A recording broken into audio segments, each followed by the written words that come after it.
Alright, let's see here. Let's play a little bit of Collective Soul December.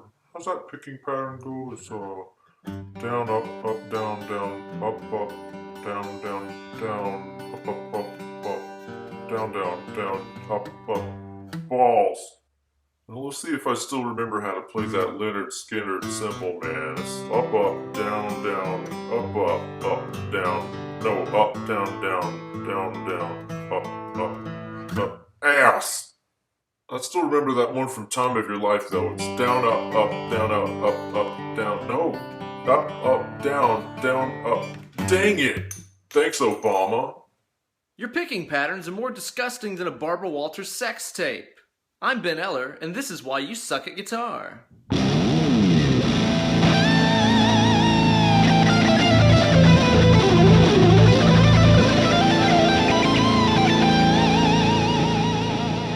Hello, SUCKAMANIACS, and welcome to an all-new installment of This Is Why You Suck at Guitar, here with your old pal, Uncle Ben. Sorry I've been away for a while, but this past year, Uncle Ben has been out doing all that cool guy stuff that your stepmom told you you'd never be able to do. Stuff like playing guitar on tour with Whitechapel. I played bass on tour with Unearth. I've been playing guitar all over the place with Andy Wood's band. Playing bass with my rock and roll fun time party band, Far Far Away. I've been teaching thousands of Skype lessons to suckamaniacs like yourself. And I've been making tacos every single night. But I recently walked into a guitar center, and what I saw and heard were picking patterns that were more clumsy and awkward than you and your cousin playing doctor back in the day when you were in college. It was so bad I wanted to start sniffing glue before noon, which I almost never do on the weekdays. It was a startling reminder that the world needs me to help you not suck at guitar. So today you're going to sit down with your old Uncle Ben and learn a little bit about picking patterns and why you use downstrokes as opposed to upstrokes and the logic that ties it all together. Take my words of advice, young one, and soon you'll be picking through the intros of songs like Simple Man by Lynyrd Skynyrd with a confidence and satisfaction that you are not picking like an idiot. Back whenever I started learning how to play the guitar last year, I was quickly overwhelmed any time that I tried to learn a song with a picking pattern in it. Like, let's say December by Collective Soul. Really good song.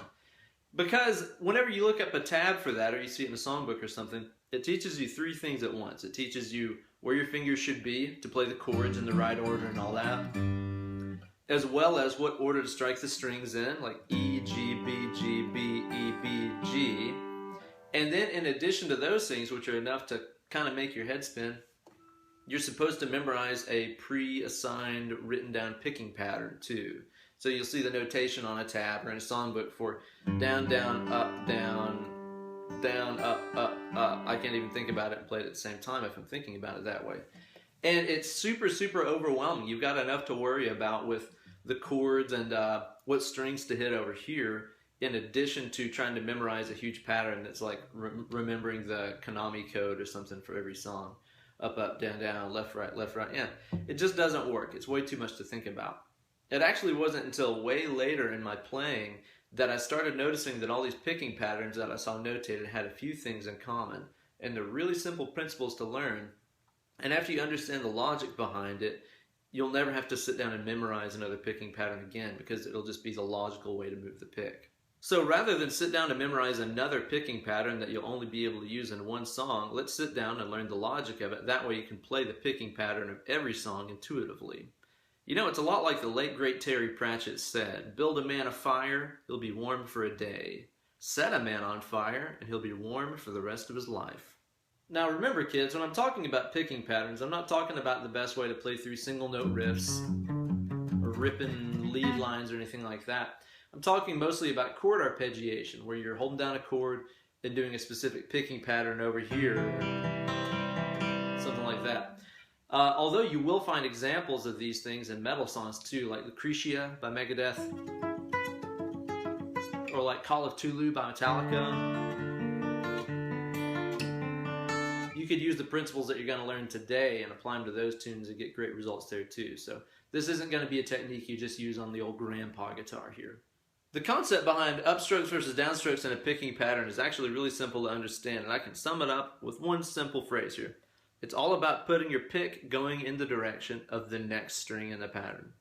That's basically it. So what I'm saying is, like, if I'm hitting a low note on one of my low strings here and I'm going to a higher note on a high string, well then I'm traveling south, right?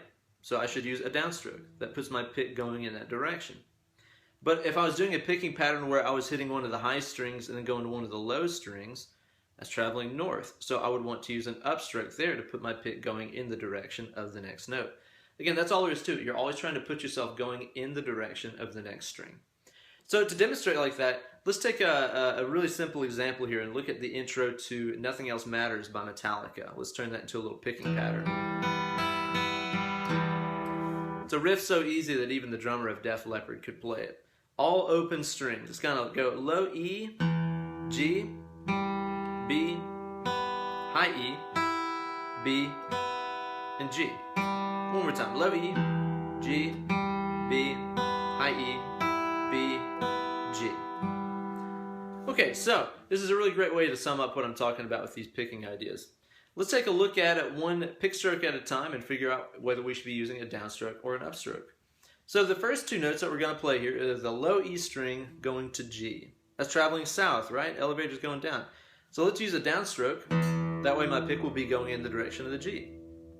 So now that I've arrived at the G, let's think about the next stroke. I'm going to be going from the G string to the B string, traveling south. Let's use a downstroke. Next, I've got the B string going to the high E string. So again, southern movement. I'm going from a lower string to a higher string. So let's go with a downstroke here too. Now, this is the turning point for the picking pattern. A lot of guitar players at this point would be going, oh, the next note's the high E string. I'm already right here above it. I'll just push my pick through and do a downstroke. And while that's fine and good for the moment, it creates problems for what's coming next, which is the B string. Because if I'm below the high E like I am right now, and I need to hit the B string next, that means I've got to vault over the high E and get in between those two strings so I can do an upstroke on the B, or vault over the high E and the B if I want to do a downstroke on there, like a lot of beginners would do. So all that extra work just because we pushed our pick down instead of traveling up.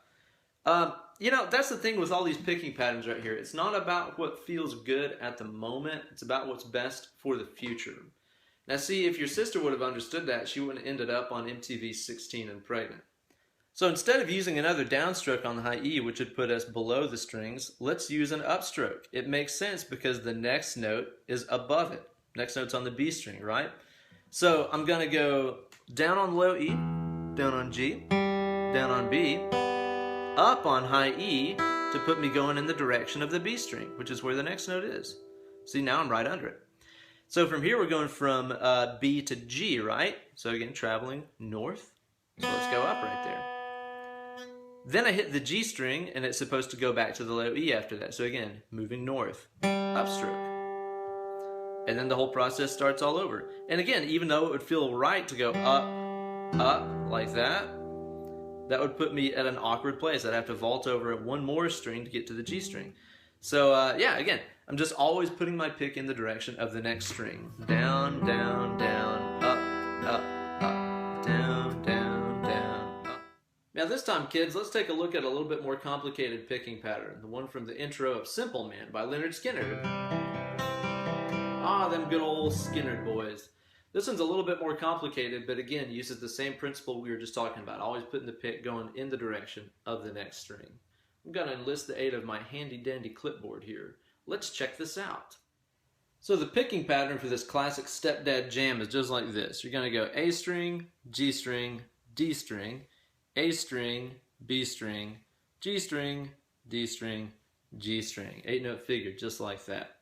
In order to demonstrate this and give you a really good clear view of what's going on, I've chosen to write down the strings in the order of how they actually sit on the guitar. So it's not like tablature, this isn't upside down. This line up here is going to be our E, that's our A, that's our D, and so on. That'll help you understand how we're going to travel through this next example. So what I've done now is to put a little bubble on each string in the order that you're supposed to hit them, from the left to the right, okay? This is a lot like how dulcimer tabs are written out, which if you're a cool person, you'll know absolutely nothing about. So we can see we're going from the A string to the G string to the D string, back to the A, B, G, D, G, just like that in the order that they're hit. So left to right like this. Now, whenever I write them out this way, we can see very clearly which direction I should be moving my pick in. Because again, all I've got to do is look at where the next note is. If the next note is going down, let's use a downstroke. We can see that the G has to go to the D next, right? So let's use an upstroke there. Then the D is continuing on to the A string, right? So we're going to hit that one with an upstroke. Now here's a very obvious one, A string to B string. That's a huge southern jump, you know? So we're going to use a downstroke to put us going in that direction. Again, an upstroke would have felt good coming from the D there, but that would have put us all the way up here, which means we got another string to travel over to get all the way down to the B. From here, the B string is traveling to the G, so it's going up, so let's use an upstroke.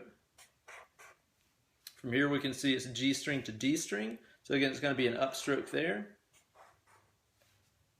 D string here going to G, that's going south, so downstroke. And then what to do with this last note, right?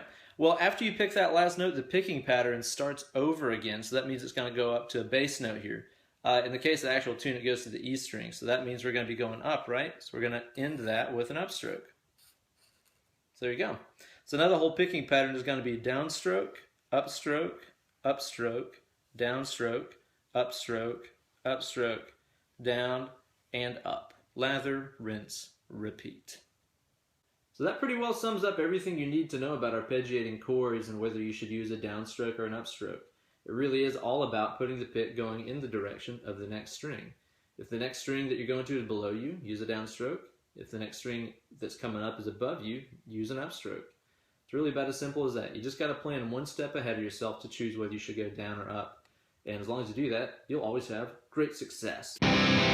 What the fuck? And there you go, chillin'. Now you know, and knowing is half the battle. Be sure to like this video and subscribe for many more guitar lessons here coming soon. Also, leave me a comment and tell me what you suck at and what I can help you with, and I'll get right on it. Be sure to drop me an email and book some one-on-one Skype lessons with your old Uncle Ben here, benellerguitars@gmail.com. Especially good for if you're wanting to learn some theory and get hot on all those scales and modes and all that other cool stuff. Follow my antics online on Twitter and Instagram @BenEllerGuitars. And stay tuned for more antics, hijinks, lessons, and covers coming very soon. Thanks so much for watching. Cheers. Happy shredding.